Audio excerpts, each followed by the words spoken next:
2024 WWE SummerSlam just ended and it was off the hook. Now, a little bit of a backstory. I used to be a huge WWE fan when I was a kid. Never missed a Monday Night Raw, never missed a Friday Night SmackDown. Back in the 2010s and the mid 2000s, that was my ish. Y'all see how in love I am with the Commanders? That's how I was with wrestling when I was a kid. John Cena, CM Punk, list goes on. I was in love with with wrestling, man. Eve Torres, Kelly, man, I could go on for days. I fell out of love with it because I got older, and as you get older, you obviously see the suspense wear off because you obviously can see like you know what's gonna happen. And after a while, I just grew out of it. I stopped watching it.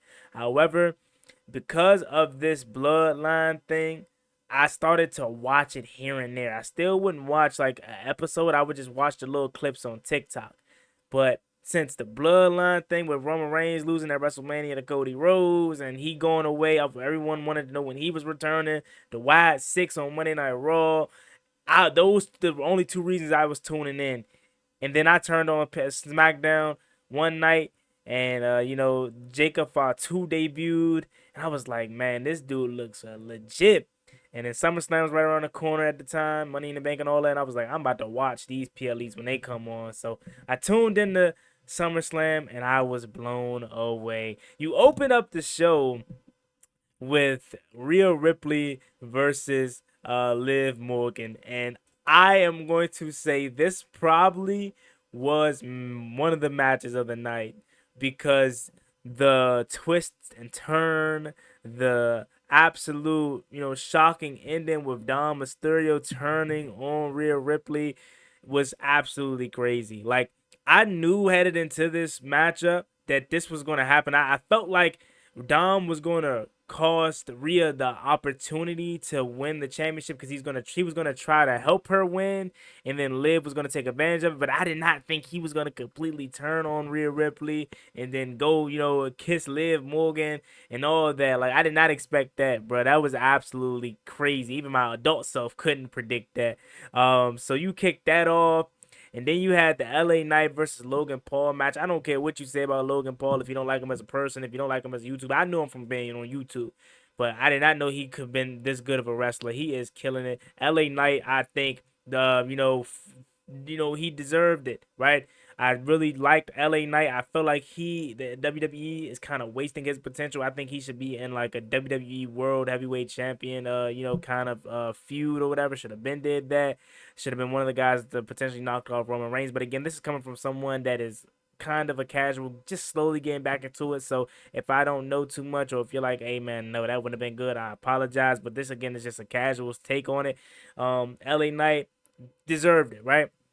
Then you go to another match. I want to say the next match was I want to say it was Bailey versus Nia Jack.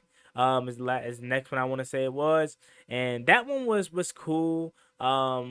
One of I want to say subpar match of the night, but I really wasn't too blown away with that one. That one was cool. Nia Jack won Queen of the Ring and all that. I thought of her little friend that has the woman's Money in the Bank. I don't know her name again. Sorry. I thought she was gonna interfere and ruin it, and was gonna hit her with the briefcase and cash in on her after she won, but that didn't happen. Then you go to, in my opinion, I want to say the match of the night. That was, I want to say, Damian Priest versus Gunther. If I don't have it in the correct order, you know what I'm talking about, though. That was absolutely a hell of a match, man. Like once again, Finn Balor, the Judgment Day seems like it's coming to an end. Finn Balor causing Damian Priest the World Heavyweight Championship.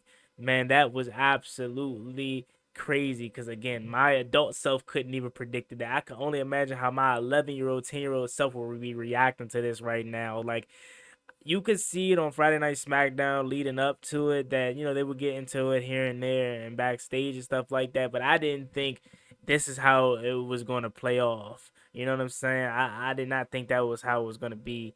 But it was really fun to watch, and to see that happen the way it did, it was crazy. I didn't expect Damian Priest's stint as a World Champion to be that short, but Hey, it is what it is, right? And then you have another matchup where it was CM Punk versus Drew McIntyre and Seth Rollins as a special guest referee. We know that leading up to this matchup, all the past of CM Punk screwing Drew McIntyre and his hometown. Well, first, Drew McIntyre injuring CM Punk to begin with, and then CM Punk been on get back ever since. I thought Punk was gonna win this match. Again, this was another one that I didn't predict. I thought CM Punk was definitely gonna win this matchup. I love CM Punk. I'm a childhood fan of CM Punk, so obviously, I was rooting for him, and he let his emotions get the best of him. Right, he kept trying to get at Seth Rollins, and Seth Rollins he hit him with the go to sleep. And I think CM Punk just wasn't locked in, and that's the reason why he lost. And then Drew McIntyre, adding insult to the injury with taking his wife's bracelet with AJ Lee, another childhood diva that I loved, and his dog's name on it, and putting it on his wrist, and then he's gonna kiss it. That was a really good match too. Then I do want to trans back a little bit to the first match of the night: Rhea Ripley versus Liv Morgan. Rhea Ripley separated her shoulder, and it's real. I understand wrestling is scripted, but that was real. You can clearly see her in pain. You could see the redness around her shoulder. You could see her trying to snap it back in place. She was in pain, and she fought through it. You know what I'm saying? And nearly won the gold. And then after that, I want to say the next match that I could remember. I don't think it was the main event match. I think it was one more match in between that one that I'm blanking on. Forgive me. But while we're at it, we're gonna get actually straight into the main event. What everyone came to see.